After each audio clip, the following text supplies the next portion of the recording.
Mas levantaron el vuelo bajo la sombra del águila y profetizando el cambio, el agua regresó en forma de desastres ínfimos. Pues que son los diluvios frente a la vejez del tiempo. Miré mis manos secas y contemplé tu frente abierta y preparé mi última maleta a la sombra del árbol más alto de esta tierra.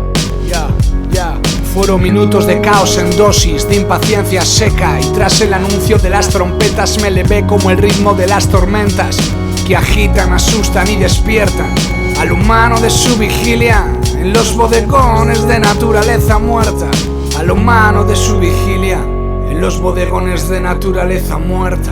Pero dejó de importarme, me salieron alas en el culo y comencé a marcharme. Sobrevolé las ciudades de sombras con el ritmo de quien jamás entenderá las artes. Pero dejó de importarme, me salieron alas en el culo y comencé a marcharme. Sobrevolé las ciudades de sombras con el ritmo de quien jamás entenderá las artes. Fue un tránsito suave, mi perro miró a la selva que jamás volveríamos a pasear, entendió su parte.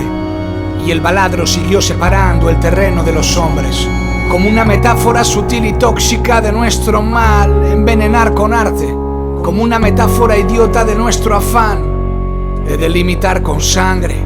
Pero dejó de importarme, me salieron alas en el culo y comencé a marcharme. Sobrevolé las ciudades de sombras con el ritmo de quien jamás entenderá las artes. Pero dejó de importarme, me salieron alas en el culo y comencé a marcharme. Sobrevolé las ciudades de sombras con el ritmo de quien jamás entenderá las artes. Me sorprendió en tu alcoba un espacio vacío como Eric Zahn. Tan inesperado fue que empecé a temblar y grité fuerte, pero nadie me escuchó y se rió de mí la muerte. Comprendí que los eones son...